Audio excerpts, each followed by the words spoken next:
こんにちは、バク先生です。いつも高評価、コメントありがとうございます。今回は脊柱管狭窄症の症状を改善する方法についてお伝えします。脊柱管狭窄症の症状といえば、お尻、太ももやふくらはぎ、足の裏、股関節などに辛い痛みが出てくることで知られています。また、痛み以外にも多くの人を苦しめているのが、そう、痺れです。辛い痛みや痺れのせいで長い距離を歩くことができなかったり、座っていると特に問題はないけど、立ったり歩いたりすると途端に痛み痺れ症状が出てきて困っている。こういった特徴的な症状を呈するのが脊柱管狭窄症という疾患です。場合によっては脊柱管狭窄症は一生治らない。手術するしか道はないと言われて途方に暮れている。そういった方も多いのではないでしょうか。今回お伝えする改善方法も脊柱管狭窄症の根本的な原因から考えられたものになります。ぜひ動画を最後まで見ていただいて実践してください。このチャンネルでは痛み改善、自律神経、美容など日々の健康に役立つ情報を配信しています。今回のセルフケア以外にも血圧や頭痛など体の不調、根本原因から改善するノウハウを発信しています。概要欄に貼っておきますのでチャンネル登録していただいて他の動画もチェックしてみてください。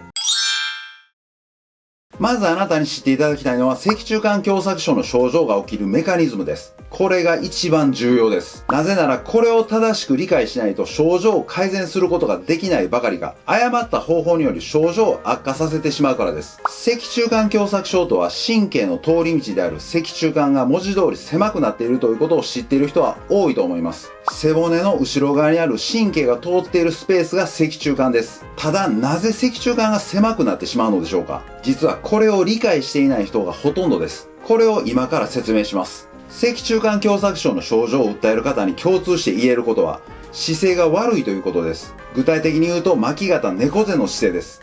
おまけにストレートネックもセットでついてくるような悪い姿勢です。こういった姿勢の場合、どうしても目線が下がってしまいます。そのためまっすぐ前を向くために体を起こす必要があります。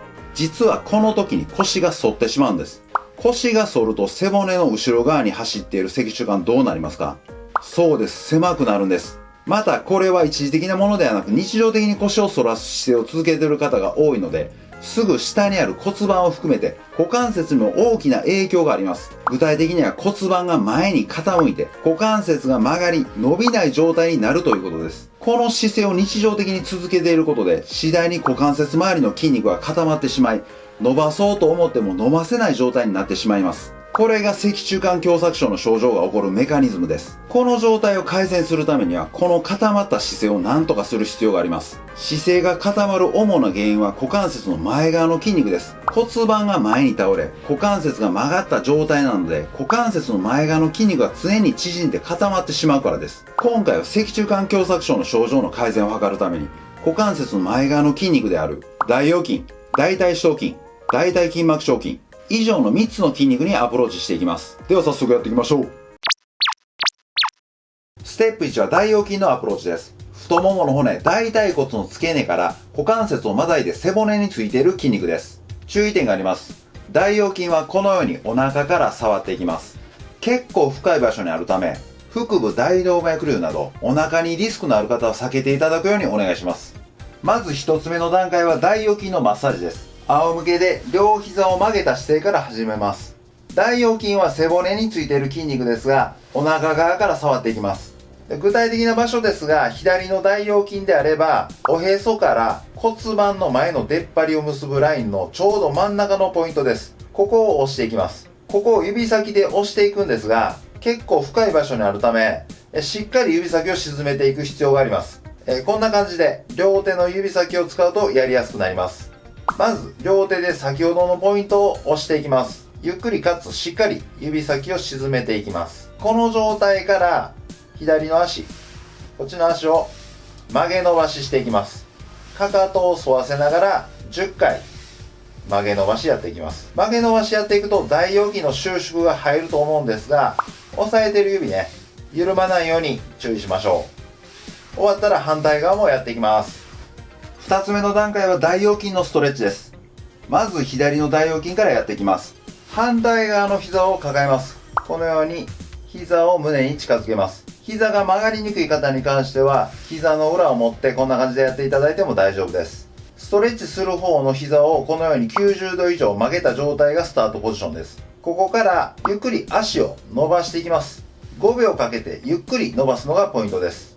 こうすることで大腰筋がしっかりストレッチされます。足を伸ばすときはできるだけ一定の速度で伸ばしていきましょう。5秒かけて伸ばす。これを5回やります。この時に腰の痛みが出て、このように足が伸びきらない方は無理せずに自分の伸ばせる範囲でやりましょう。続けていくと徐々に伸びやすくなっていきます。頑張っていきましょう。ステップ2は大腿四頭筋のストレッチです。大腿四頭筋は太ももの前側の大きな筋肉です。この状態から足を持って大腿四頭筋伸ばしていきます。膝を曲げて、かかとはお尻にできるだけタッチできるようにしましょう。硬くて難しい方はできるだけお尻に近づけるようにしましょう。そうすると太ももの前の方がしっかり伸びる感覚があると思います。その状態で20秒キープします。上から見て、肩、股関節、膝ができるだけ一直線になるようにしましょう。無理やり伸ばそうとして腰が反らないように注意しましょう。ステップ3は大腿筋膜腸筋のストレッチです。大腿筋膜腸筋は股関節のやや外側にある筋肉です。うつ伏せの姿勢から始めます。で、ここから膝を90度に曲げます。で、ここから足を内側に倒していきます。そうすると股関節のやや外側が伸ばされる感覚があると思います。これを5秒かけて5回やっていきます。1、2、3、4、5。こんな感じでゆっくりやることで大腿筋膜腸筋にしっかり刺激が入ります。なかなか倒せないからといって勢いつけてやるのは NG です。現状の可動範囲が狭くても続けることで必ず動き出てきますのでやっていきましょう。それでは全工程を通してやっていきます。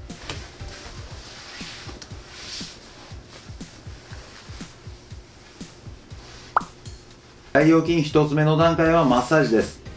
押す場所が何より重要です。おへそと骨盤の出っ張りを結ぶライン、ちょうど真ん中のポイント、ここに指先をしっかり沈めていきます。この状態から10回足を曲げ伸ばししていきます。大腰筋は上半身と下半身をつなぐ重要な役割を果たします。また立つ、歩くなど直立した姿勢を安定させるためにもしっかり働かせる必要があります。曲げ伸ばしの際にはかかとをベッドに沿わせるようにしましょう。股関節がねじれないようできるだけまっすぐにして曲げ伸ばししましょ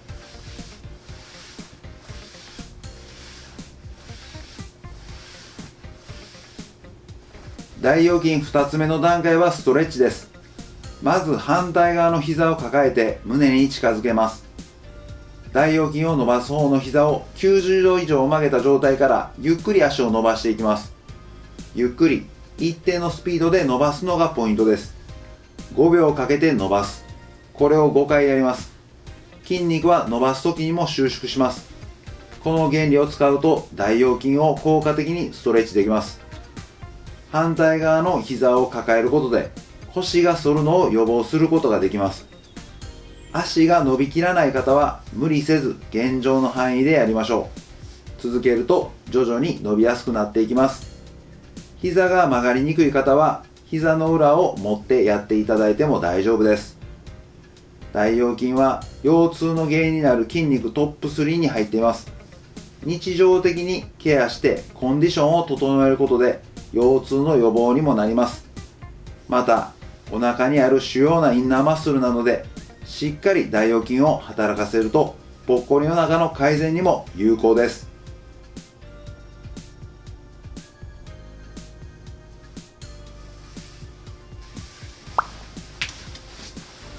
ステップ2は大腿四頭筋です。横向きの姿勢でやります。下側の膝を曲げると姿勢が安定しやすくなります。膝を曲げてかかとでお尻をタッチするように近づけます。大腿四頭筋硬い方もいると思いますが、できるだけお尻に近づけるようにしましょう。そうすると太ももの前の方がしっかり伸びる感覚があると思います。その状態で20秒キープします。上から見て肩、股関節、膝ができるだけ一直線になるようにしましょう。腰が反ってしまうので膝が後ろに行かないように注意しましょう。大腿四頭筋が硬いと太ももが太くなったり半長膝の原因になったりするのでしっかりコンディション整えておきましょう。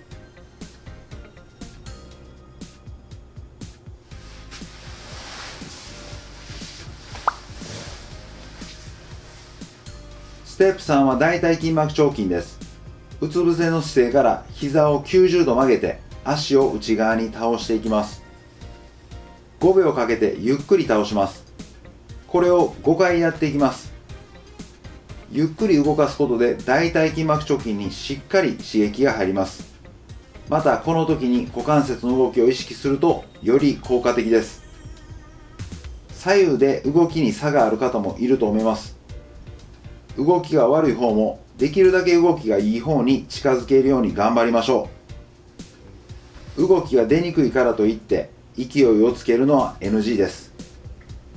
効果が半減するので骨盤を持ち上げないようにしましょう。現状の可動範囲が狭くても続けることで必ず動き出てきます。